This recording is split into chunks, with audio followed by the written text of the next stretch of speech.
Quando falamos de grandes nomes da filosofia antiga, é impossível não começar por Sócrates, um homem que viveu na cidade de Atenas no século V a.C.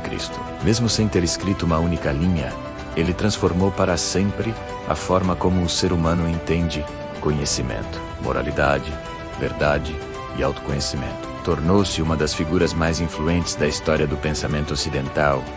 não por ter oferecido respostas prontas, mas por ter ensinado algo muito mais perigoso e revolucionário: a arte de questionar profundamente tudo aquilo que parece óbvio. Para compreender sua importância, precisamos imaginar a Atenas, naquele período, como o centro cultural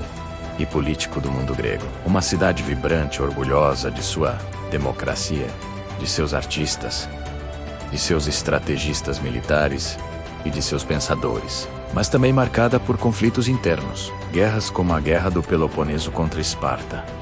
e disputas políticas intensas, e uma sociedade que, apesar de se considerar altamente civilizada, estava repleta de contradições morais e arrogância intelectual. Foi justamente nesse ambiente de brilho e tensão que Sócrates decidiu agir como uma espécie de provocador público, caminhando pelas ruas, praças e mercados, abordando cidadãos comuns, políticos influentes, jovens ambiciosos e professores famosos. Não para ensinar conteúdos técnicos ou vender discursos sofisticados, mas para fazer perguntas que desmontavam certezas e revelavam o quanto as pessoas acreditavam saber muito mais do que realmente sabiam. Sócrates nasceu por volta de 470 a.C., filho de um escultor e de uma parteira, e essa informação carrega um simbolismo profundo, porque ele próprio afirmava que sua missão filosófica era semelhante ao trabalho de sua mãe, dizendo que não colocava ideias dentro das pessoas, mas ajudava-as a dar à luz pensamentos que já estavam dentro delas. Processo que mais tarde ficou conhecido como maiêutica, uma técnica baseada em diálogo, investigação e exposição de contradições, onde o interlocutor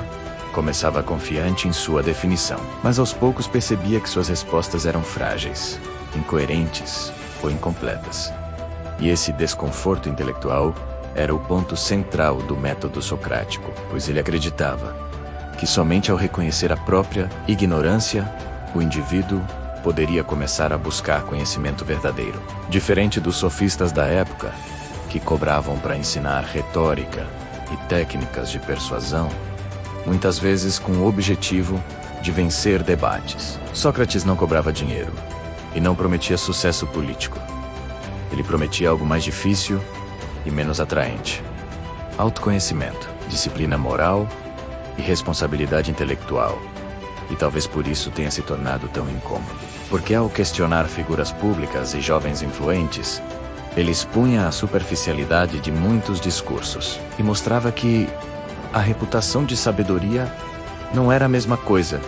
que sabedoria real. Uma de suas frases mais conhecidas, registrada por seu discípulo Platão, foi: "Só sei que nada sei", declaração que não representa a ignorância literal, mas sim a consciência profunda de que o conhecimento humano é limitado e que a arrogância intelectual é um obstáculo para o crescimento. Pois para Sócrates, o verdadeiro sábio não é aquele que acumula informações, mas aquele que reconhece suas limitações e permanece aberto à investigação contínua, vivendo em constante exame de si mesmo e de suas crenças. Essa postura crítica inevitavelmente gerou oposição, porque ao desafiar políticos, líderes, religiosos e cidadãos influentes, Sócrates passou a ser visto como uma ameaça, especialmente em um período delicado para Atenas, que enfrentava derrotas militares e crises internas. E assim, em 399 a.C., ele foi acusado de corromper a juventude e de não reconhecer os deuses tradicionais da cidade. Acusações que refletiam mais um desconforto político e cultural do que provas concretas de crime, mas que foram suficientes para levá-lo a julgamento diante de um grande júri popular. Durante o julgamento, cujo relato principal encontra-se na obra Apologia de Platão, Sócrates não adotou uma postura de súplica ou arrependimento estratégico. Ao contrário, manteve-se firme na defesa de sua missão filosófica, afirmando que sua atividade era como a de um mosquito que desperta um cavalo adormecido, metáfora que descreve Atenas como poderosa, porém complacente, e ele como aquele que incomodava para manter a cidade alerta. E em vez de pedir perdão, ele reafirmou que uma vida não examinada não vale a pena ser vivida. Declaração que ecoa até hoje. Condenado à morte por uma margem relativamente pequena de votos, recebeu a pena de beber cicuta, um veneno utilizado nas execuções da época. E mesmo tendo a oportunidade de fugir com a ajuda de amigos, decidiu permanecer e cumprir a sentença, argumentando que fugir significaria desrespeitar as leis da cidade que ele próprio havia aceitado ao longo de toda a vida. E assim, segundo o relato do diálogo Fédon, também de Platão, passou seus últimos momentos discutindo a imortalidade da alma, a natureza da morte e a importância da virtude, demonstrando serenidade diante do fim, o que reforçou a imagem de coerência absoluta. Os pensamentos centrais de Sócrates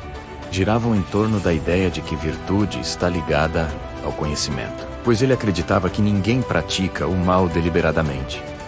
mas por ignorância do que é verdadeiramente bom, e por isso a educação moral não deveria focar apenas em regras externas, mas no desenvolvimento interior da razão e da consciência, valorizando a alma acima das riquezas materiais, posição que redefiniu o foco da filosofia, que até então se concentrava na natureza e na cosmologia, e passou a se dedicar intensamente à ética e à condição humana. A influência de Sócrates se perpetuou principalmente por meio de seus discípulos, especialmente Platão, que desenvolveu sistemas filosóficos complexos, inspirados nos diálogos socráticos, e posteriormente por Aristóteles, aluno de Platão, cuja obra moldou profundamente a lógica, a ciência e a filosofia ocidental, formando uma linhagem intelectual que atravessou séculos e chegou até a modernidade. Assim, mesmo sem ter deixado escritos próprios, Sócrates tornou-se o ponto de virada da filosofia antiga, transformando o ato de pensar em uma prática ética e pública, mostrando que questionar não é destruir valores, mas purificá-los, e que a busca pela verdade exige coragem, humildade e disposição para enfrentar o desconforto de reconhecer erros. Mensagem que continua relevante em qualquer época marcada por opiniões rápidas e certezas frágeis. Ao final de sua vida, Sócrates não deixou bens, cargos ou poder político, mas deixou um legado intelectual que atravessou mais de 2 milênios, ensinando que a maior revolução não é conquistar territórios, mas conquistar consciência, e que talvez o verdadeiro perigo para qualquer sociedade não seja aquele que faz perguntas difíceis, mas aquele que deixa de fazê-las